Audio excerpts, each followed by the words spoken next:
इस समय पाकिस्तान में सियासत काफी गर्म है क्योंकि वहां के प्रधानमंत्री और वहां की सरकार को लेकर बहुत बड़े स्तर पर संसद में विरोध शुरू हो गया था। यहां तक कि संसद में सरकार के खिलाफ अविश्वास प्रस्ताव भी पारित हो गया है, जिससे संभव है कि पाकिस्तान के कप्तान साहब पाकिस्तान के ट्रेडिशन को दोहराते हुए अपना 5 साल पूरा नहीं कर पाएंगे।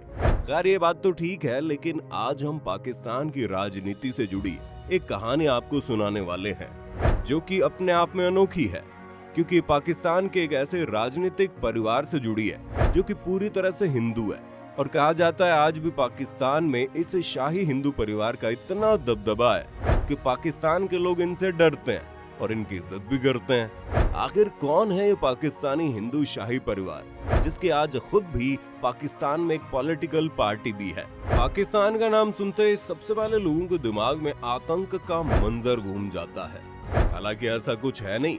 पाकिस्तान में भी भारत की तरह अमन और शांति चाहने वाले लोग रहते हैं, लेकिन वहां की सरकार की गलत नीतियों और सेना के नियंत्रण की वजह से ऐसी घटनाएं होती हैं। इसी वजह से पूरी दुनिया की निगाहों में पाकिस्तान एक आतंकी देश के रूप में जाना जाने लगा है। जैसे कि सभी लोग जानते हैं, पाकिस्तान एक मुस्लिम बाहुल्य देश है। यहाँ हिंदू आबादी को अल्पसंख्यकों की श्रेणी में रखा जाता है। पाकिस्तान में हिंदुओं की क्या हालत है, ये बात किसी से छुपी हुई तो नहीं है। यहाँ हिंदुओं के साथ जो बुरा बर्ताव किया जाता है, इसके बारे में किसी को बताने की आवश्यकता नहीं है। जिस देश में हिंदुओं के साथ अत्याचार किया जाता है, उसी देश में एक ऐसा राजपूत भी है जो पूरी शान और शौकत के साथ रहता है। उसका ठाठ देखकर कोई भी हैरान हो सकता है। भले ही पाकिस्तान बॉर्डर पर कितना भी गुर्र रहा है, लेकिन उसकी अपने देश के एक राजपूत के सामने एक नहीं चल पाती है।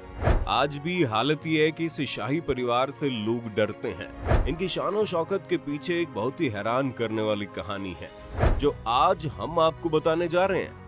जब देश का बंटवारा हो रहा था तो दोनों ही देशों की कई रियासतें यहाँ वहाँ बांट दी गई। इसी वजह से राजाओं का भी जाना लाजमी था। इन्हीं रियासतों में से एक थी अमरकोट की रियासत। इस समय ये रियासत पाकिस्तान में है। इसी रियासत के राजा है करणी सिंह सोढ़ा। सोढ़ा को अक्सर पाकिस्तान के राजनीतिक कार्यक्रमों में देखा जा सकता है। आपको जानकर हैरानी होगी, सोढ़ा का सोशल मीडिया पर अच्छा खासा जलवा कायम है। सोशल मीडिया पर फोटो डालने से लेकर अपनी बातों को लोगों तक पहुंचाने का काम वो करते हैं।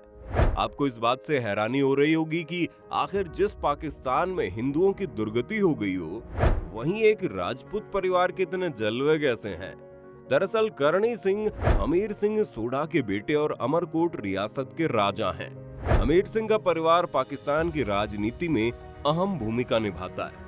हमीर सिंह के पिता चंद्र सिंह अमरकोट के शासक परिवार से थे और वो 7 बार सांसद और केंद्रीय मंत्री भी रह चुके हैं। केवल यही नहीं, वो पूर्व प्रधानमंत्री जुल्फिकार अली भुट्टो के करीबी मित्र भी थे।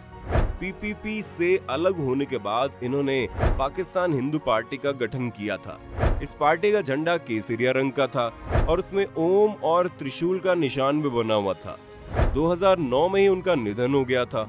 करणी सिंह जहां भी जाते हैं, उनके साथ बंदूकधारी भी जाते हैं। हैरानी की बात तो यह है कि इनकी सुरक्षा में लगे हुए ज्यादातर लोग मुस्लिम हैं। पाकिस्तान के लोगों का मानना है कि हमीर सिंह का परिवार राजा पुरु यानी पोरुष वंश का वंशज है।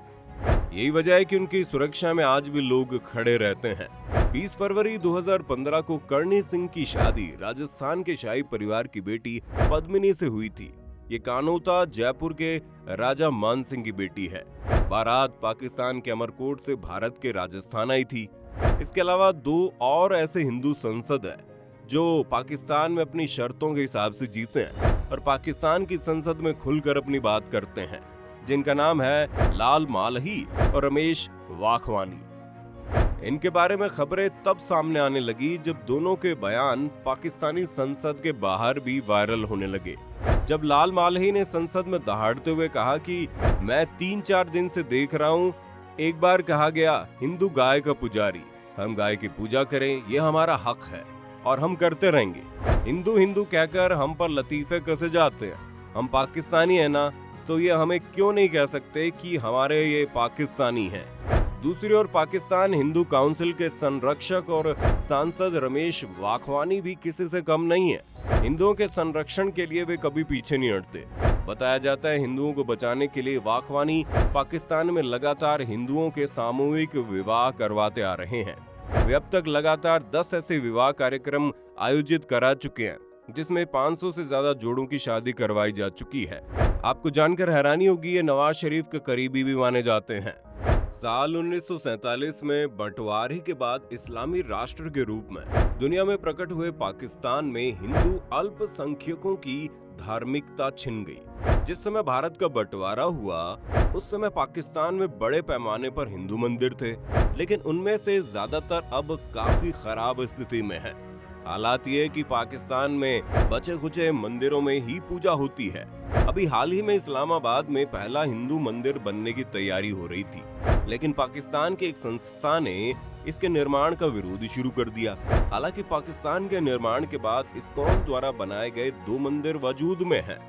हिंदू और मुस्लिम आधार पर हुए बंटवारे के बाद भारत और पाकिस्तान के रूप में वजूद में आया भारत, जहां एक धर्मनिरपेक्ष राष्ट्र बना, वहीं पाकिस्तान कट्टर इस्लामी राष्ट्र के रूप में उभरा, जहां बंटवारे के कुछ साल बाद तक मजहबी नफरत चरम पर थी।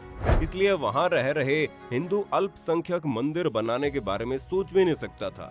यही नहीं, जब 6 दिसंबर 1992 को जब अयोध्या में बाबरी ढांचे का विध्वंस हुआ तो वहां करीब 100 मंदिरों को निशाना बनाया गया था।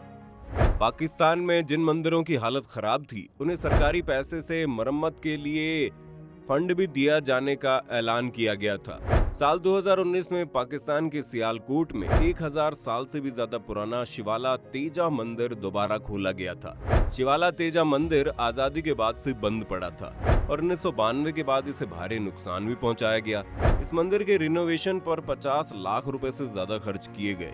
आमतौर पर कहा जाता है कि जब बंटवारा हुआ था तो पाकिस्तान में हिंदुओं की आबादी 15% थी, जो पाकिस्तान में 1998 की जनगणना में महज 1.6% रह गई। पाकिस्तान में हिंदू सबसे बड़े अल्पसंख्यक है। अगर आबादी की बात करें तो वर्ष 2017 में उनकी आबादी 38.8 लाख थी। फिलहाल दुनिया भर में हिंदुओं की 5वीं बड़ी आबादी पाकिस्तान में रहती है। PW संस्था की रिसर्च कहती है कि 2050 तक वहां के 52 लाख से ज्यादा हिंदू हो जाएंगे।